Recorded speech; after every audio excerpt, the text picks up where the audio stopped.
Hello, good day everyone. Today I will show you how to inscribe ordinals on Bitcoin SB here at the Escript homepage.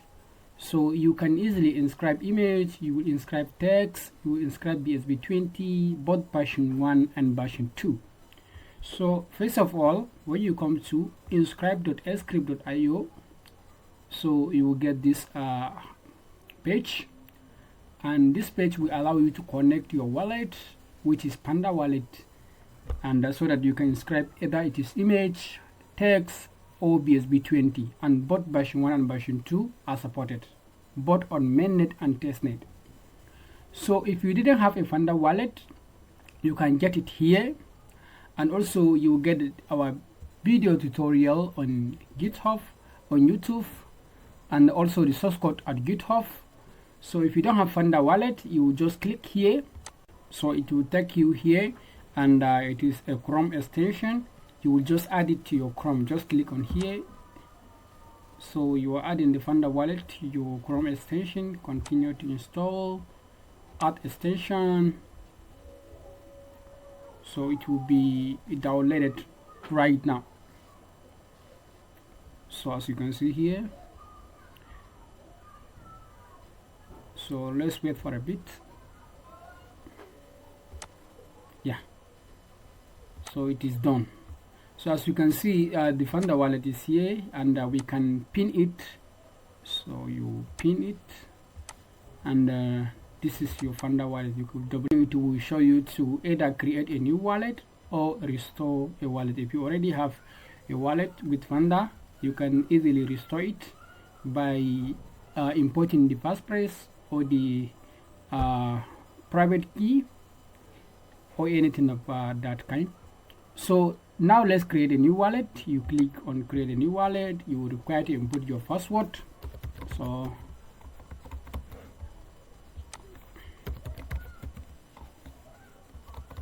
this is my password. I can generate it, which are my keys, the passphrase and private key, and this is my passphrase. And it is recommended to make sure that you keep this passphrase in a secure and accessible place. So click on next. So you are good to go. So this is how Panda wallet will look, and it will allow you to receive and send Bitcoin. And under here it is an ordinal tab. You will see both your ordinal images and text, and even the bsv20 vote version. So as you can see, this is the NFT, ordinal NFT, and this is the tokens which support bsv20 version 1 and version 2 tokens. So if to say I have inscribed some images or some tokens, you will see them here, ordinal token. So this is ordinal tab, and your bsv wallet is here, and your ordinal wallet is here. So as you can see, I'm already on testnet. So let me get some test coins from Testnet. So you click on receipt and copy your address, then go back to Escript.io, and under resources you will see Testnet. Click on it, and this is it. So this will allow you to get some text coins so that you can use it to inscribe ordinals on testnet. So let me paste the address and click on get bsv.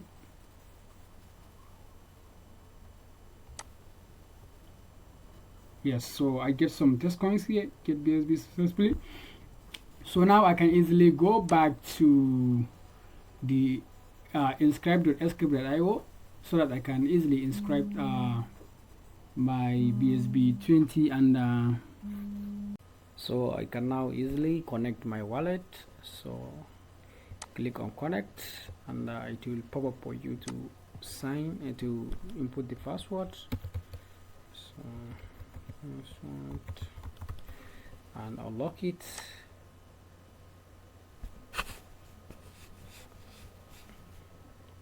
Then connect. So now your Panda wallet is connected, and as you can see, it allows you to inscribe image, text, bsv20 version 1 and bsv20 version 2. So Let's start by inscribing an image. So you can inscribe by image by selecting an image from your file. So I click on select image, and let me go to file. So let me select this bsv and open it. So as you can see, the inscribe it button just appear, and if I like, I can remove this selected image and also click on inscribe to inscribe it to my. So let's inscribe it. So click on inscribe to pop up for you to sign the transaction. So as you can see, sign the transaction. So we'll wait for it for a bit. So it was signed successfully, and this is the transaction ID of encryption the image. So let's copy the transaction ID and view it on what's on chain.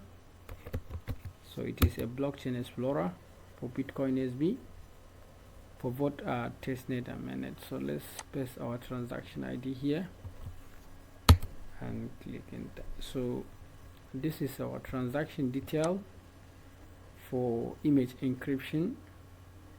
So as you can see, this is the inputs, and we have two outputs, the change output and the encryption output. So let's view the detail. As you can see here, it is an image, so you can easily decode it. As you click on decode, it will decode it for you, and you can see the actual image that you have inscribed already.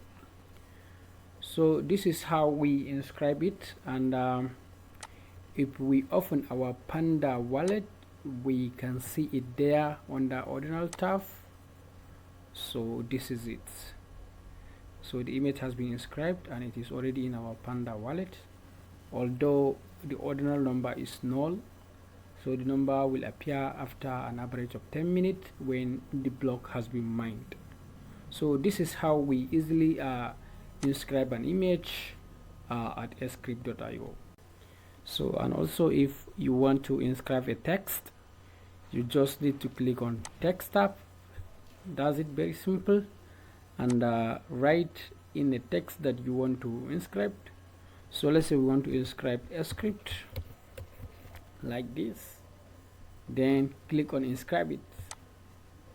As you click on inscribe it, it will pop up for you to sign the transaction, and you sign the transaction.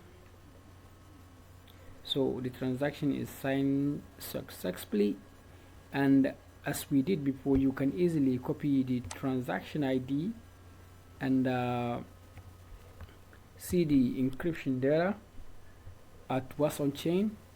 So let's try it, what's on chain, and let's paste the transaction ID.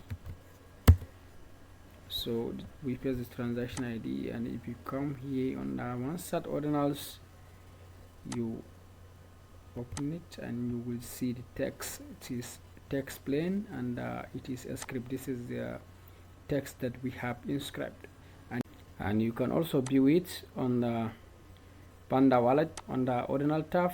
You will see this is the text that we have just inscribed. So this is how you inscribe a text at sCrypt.io. It is as simple as this.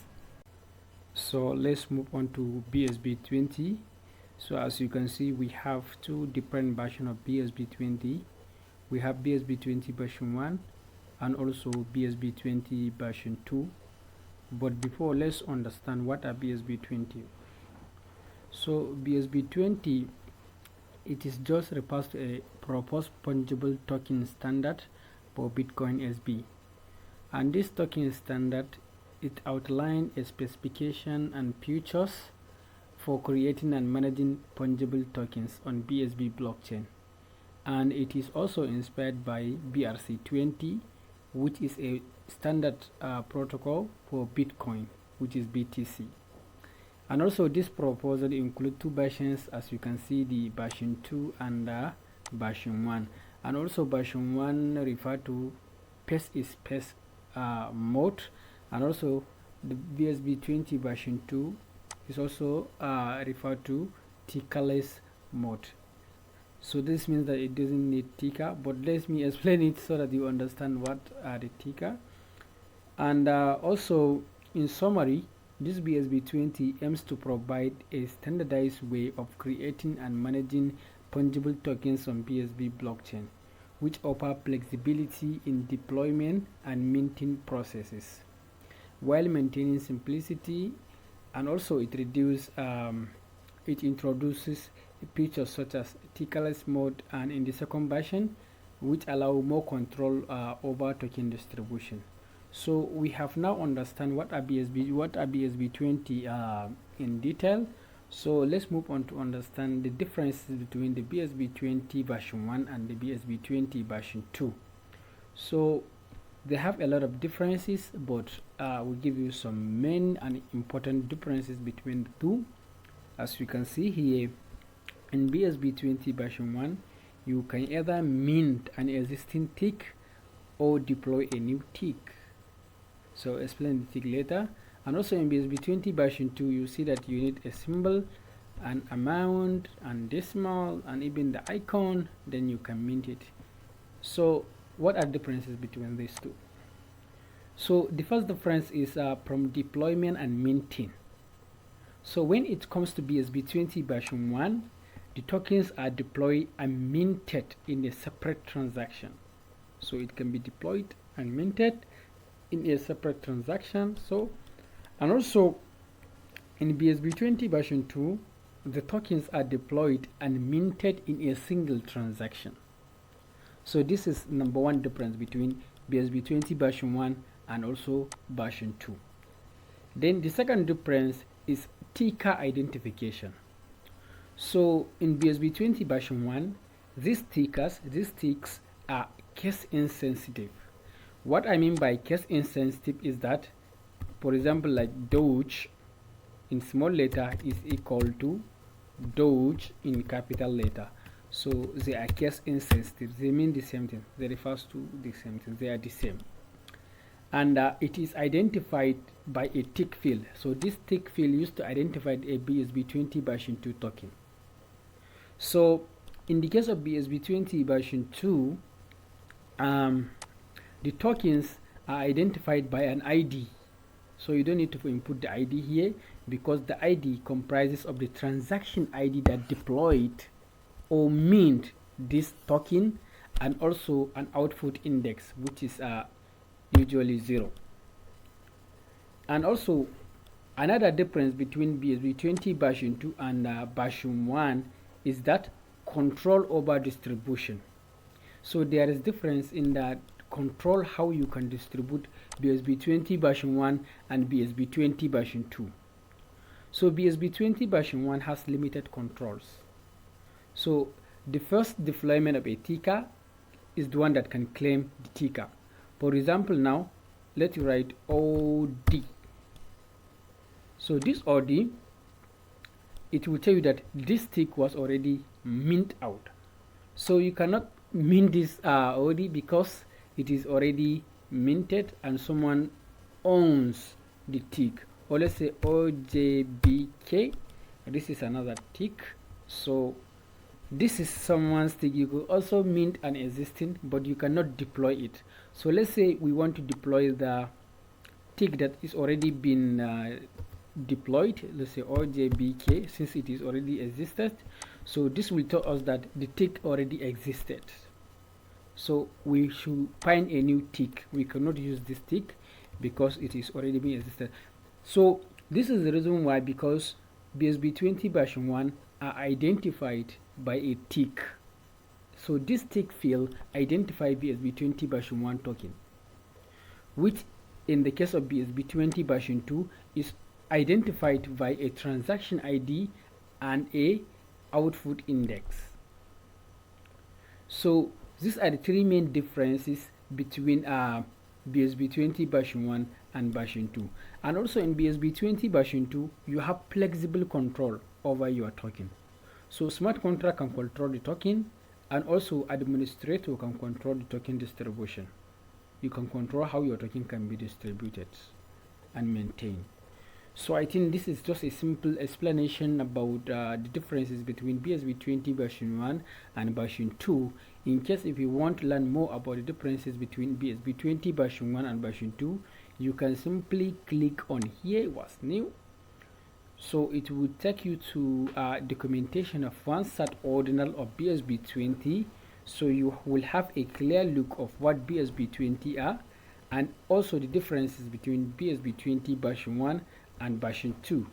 So now let's go back and deploy bsv20 token. So let's start by deploying bsv20 version 1 token. So let's deploy our own tick. So let me deploy my own tick, and let me call it ZANB. So this is my tick, and if the tick is already existed, it will tell me the tick already existed, and if the tick is not existed, it would allow me to input the maximum supply. I will call it 10, and limit per minting, we'll call it 1, and let the decimal to be 0. So we are going to deploy our own tick and mint it. So let's deploy it. So let's put my password and sign the transaction.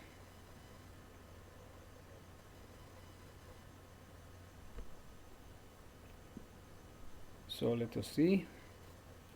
So I have signed the transaction successfully, and this is the transaction ID. So since we have deployed a new tick, and now we can also mint an existing tick. So let's try minting an existing tick. So let's say OD is let me check OD. So OD was already mint out. So let's say OJBK. Let's see. So OJBK is not mint out. We can also mint. So let's mint 1. Okay, so we can mint 1 per mint. So let's pair. So we sign the transaction. So just signing, and it was successfully signed. So let's wait for it. So let's see.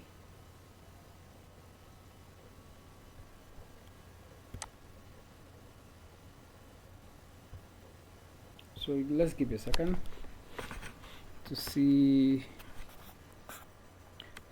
So this is a transaction ID, so of minting, and for the bsv20 version 2 token.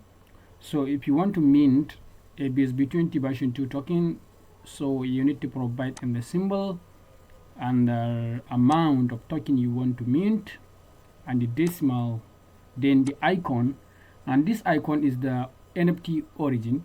So you have to inscribe the NFT and get its origin before you can use the icon in the token.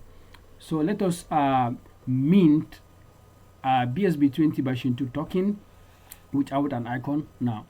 So first you need to specify in the symbol, let's say test, and the amount, let's say 10, and the decimal, so the decimal will be 0, so without any icon now.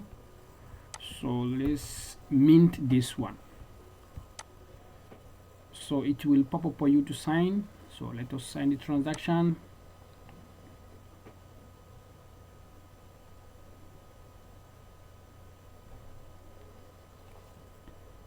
Yeah, so this is it. We got the transaction, the token ID. So let's copy it, and we can easily go to what's on chain, and let's refresh it to see what we can get by pasting it. So you paste in that token ID, which is transaction ID, and so like this.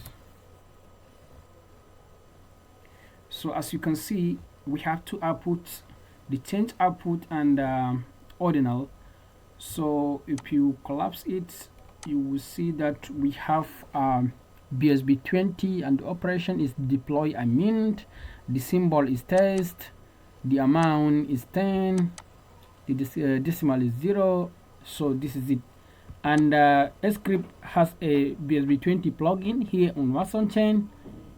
So this is the plugin, and you can check in to see the information about your bsv20, and we get all details, the input and the output here. And also, if we check our Founder wallet, let's see what we have just mint. So it's loading the ordinals.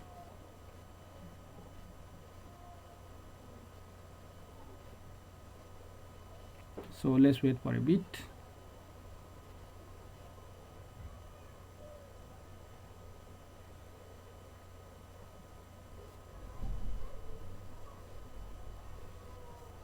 So this is it, and this is the NFT, and in the token you see we have taste and taste one. So this taste is what we have just mint, and you see we have 10 bsv20 version 2 token, and if you click on it you can send it to anyone.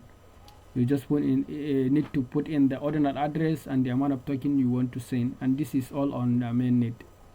So let me show you how to get the NFT origin and mint your bsv20 token with an icon. So after putting in the symbol, the amount, the decimal, then the icon, you will go to ordinal. So the token, you will see in the NFT, you will choose which NFT you want to be the icon of your bsv20 token. So let us say this logo. So as you can see, this is origin. So you just need to copy it and paste it there, and paste it here. So that's all you need to do and mint it. So I hope you enjoy.